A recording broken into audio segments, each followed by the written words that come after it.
পঞ্চম শ্রেণীর শিক্ষার্থীরা, তোমাদের যোগ্যতা ভিত্তিক একটা সমস্যা, এটা হলো গণিত গুণনীয়ক অধ্যায়ে।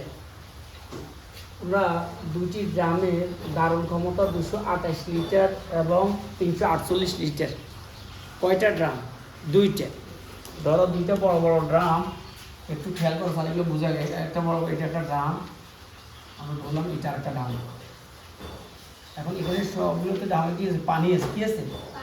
এটাতে হলো 228 লিটার পানি আছে, আর এটাতে হলো 348 লিটার পানি আছে। আচ্ছা, এখন বলতেছি কি আমাদেরকে প্রথম ক নাম্বারে বলছে সর্বাধিক কত ধারণ ক্ষমতা বালতির পানি ঢেলে ড্রাম দুইটি পূর্ণ করা যাবে। এখন এই বড় বড় এই ড্রামগুলোতে একসাথে নিয়ে আর পানি আনা যাবে না, বা পানি ভরে আবার এটা আনাও যাবে না, আবার পানি ভরাও যাবে না। তাহলে আমাদেরকে একটা বালতি নিতে হবে বা একটা কলস নিতে হবে। তো সেই বালতি করে পানিগুলো এনে এনে ড্রামগুলো কিন্তু পূর্ণ করতে হবে।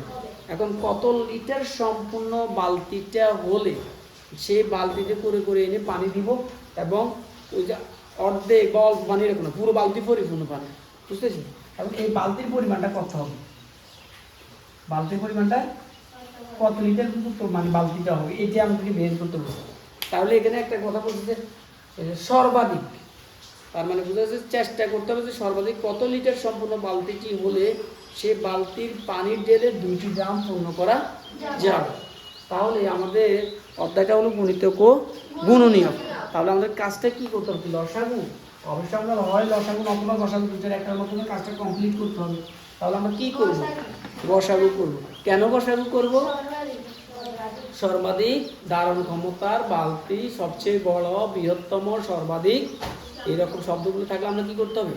গসাগু নির্ণয় করতে হবে। তাহলে আমরা ক নম্বরে কি লিখবো সেটা আগে বলো, এটা ঠিক করো। করবা লিখলে এই যে 228 ও 348 এর গসাগু হবে, হ্যাঁ কি হবে? সর্বাধিক না, এটা তো সংখ্যা নাই। সর্বাধিক, হ্যাঁ ধারণ, সর্বাধিক ধারণ ক্ষমতা বালতির ধারণ ক্ষমতা সম্পন্ন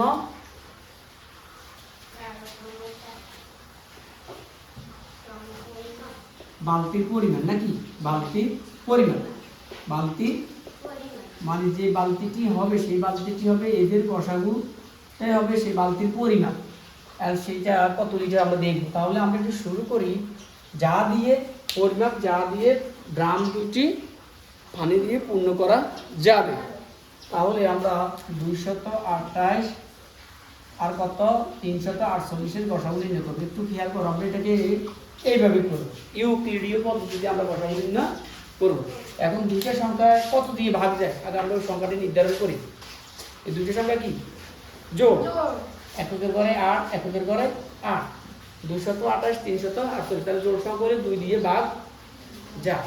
তাহলে আমরা কত দিয়ে ভাগ দিব? 2 দিয়ে ভাগ দিব। দেখো 2 দিয়ে কিভাবে ভাগ দিয়ে এত বড় সংখ্যাটাকে 2 একে 2, 2 একে 2, 4 দুগুণে 8, আবার 2 একে 2, 1 থাকে 14, 7 দুগুণে 14, 4 দুগুণে 8, আবারও 2 দিকে কিন্তু জোড় সংখ্যা, এককের পরে জোড় সংখ্যা হলে পুরো সংখ্যাটাই কি? যোগ। তাহলে আমাদের আবারও কত দিয়ে যাবে? 2 দিয়ে যাবে। দেখো 5 দুগুণে 10, 1 থাকে 14, 7 দুগুণে 14, আবার এখানে কত দিবে তোমরা?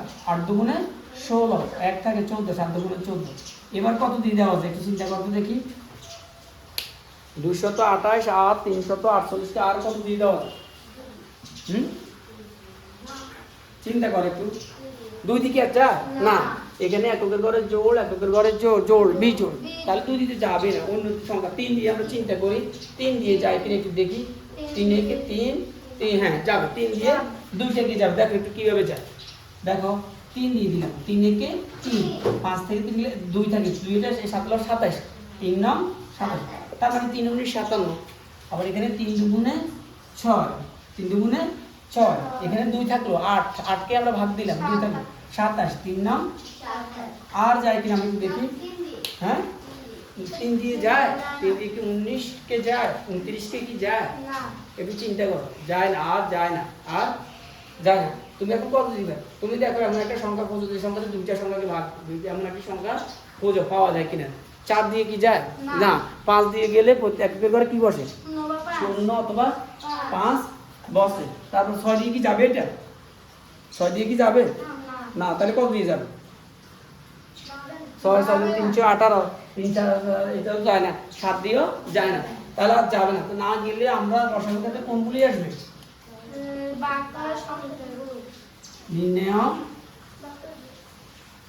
কি বলো, নির্ণয় কষা কি কি আসবে গসাগু 2 গুণ 2 গুণ 3, তাহলে 2 দুগুণে 4, 3 ছেড়া 12 এই 12 লিটার 12, তাহলে বোঝা গেল 12 লিটার সম্পূর্ণ। লিটার কেন লিখছি, কেন লিটার লিখছি, কারণ ওই যে 228 328 সেগুলো লিটার, তাহলে আমাদের যে গণিতের বসাগুলো বেরোবে সেটাও লিটার হবে।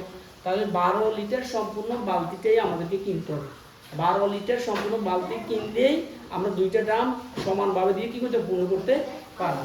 তাহলে আমাদের কয়ের উত্তর হলো 12 লিটার। কতে আমাদের বলছে সর্বাধিক কত ধারণ ক্ষমতার বালতি পানি ঢেলে বা ড্রাম যদি পূর্ণ করা যায়, তখন আমরা উত্তর লিখবো সর্বাধিক 12 লিটার সম্পূর্ণ কি বালতি দিয়ে ড্রাম দুটি পূর্ণ করা যাবে, উত্তর 12 লিটার। ঠিক আছে, আচ্ছা এবার খটা করে দিলে আমরা খটা কি, খটা একটু ফলো, খটা একটু ফলো সবাই। কোন ড্রামে কত লিটার, কোন ড্রামে কত বালতি পানি দেবে, কত লিটার না কত বালতি। এখন আমরা বুঝেই গেলাম যে আমাদের যে বালতিটা সেটা হবে আমাদের 12 লিটার, 12 লিটার যুক্ত পরিপূর্ণ বালতি। এখন বলছে কোন ড্রামে কত বালতি পানি দিবে, প্রথম ড্রাম দ্বিতীয় ড্রাম। তাহলে আমাদের প্রথম ড্রামে পানি ধরে 228 লিটার, আমরা 228কে 12 দিয়ে ভাগ দিলে তো বলতে পারবো যে হ্যাঁ এখানে এত বালতি, ঠিক না। তাহলে প্রথম ড্রামে পানি ধরবে, দ্বিতীয় ড্রামে পানি ধরবে নাকি, যে প্রথম ড্রামে পানি ধরবে। এখন আমরা একটু বলি কত, 228কে আমরা 12 দিয়ে ভাগ দিই, ঠিক আছে। আর এখানে হবে বালতি, কি হবে ওই যে কত বালতি বলছে, লিটার বলে না, লিটার তো দেওয়া আছে। এবার আসলে দ্বিতীয় ড্রামে পানি ধরবে কত 348 ভাগ 12। আসো আমরা এই ভাগটা আমরা এখান দিয়ে, আমরা উত্তরটা এখান দিয়ে লিখবো আর আমরা এখান দিয়ে ভাগগুলো দিয়ে দিব। দাও 12 দিয়ে ভাগ দাও, 12 একে 12 দুগুণে 24, না একবারই যাবে। তাহলে আমরা যদি 12 কে 12 লিখি 2 দিয়ে 0, 2 থেকে গেলে 1 8, এবার কবে যায় 9 12 108, 9 12 108, তাহলে আমাদের হয়ে গেল 19 বালতি। তাহলে প্রথমেতে দেখব 19 বালতি, 19। এবার দ্বিতীয় ভাগটা আমরা করে ফেলি, আমরা 12 দিয়ে 348কে ভাগ করি, 12 কে 12, 12 দুগুণে 24, 3 12 3 বার যাবে না, 2 বার 12 দুগুণে 24, তাহলে 0 1 8, ওই যে 9 12 108, 9 12 তাহলে কত 29, এখানে কত হবে 29। তাহলে প্রথম ড্রামে ধরবে 19 বালতি, দ্বিতীয় ড্রামে ধরবে 29 বালতি, ঠিক আছে। আচ্ছা একটা জায়গায় কিন্তু মিল আছে দেখো, হ্যাঁ ওই যে কয়ের যেটা অবশিষ্ট রয়ে গেছে, যেটা আমরা আর ভাগ জানি সেইটাই দেখো, এগুলো 228কে আমরা ভাগ করার পরে 19 বালতি, এটার সাথে মিলে গেছে না। তাহলে আমাদের ক এবং খ কমপ্লিট হলো, তোমরা খাতায় তুলে নাও।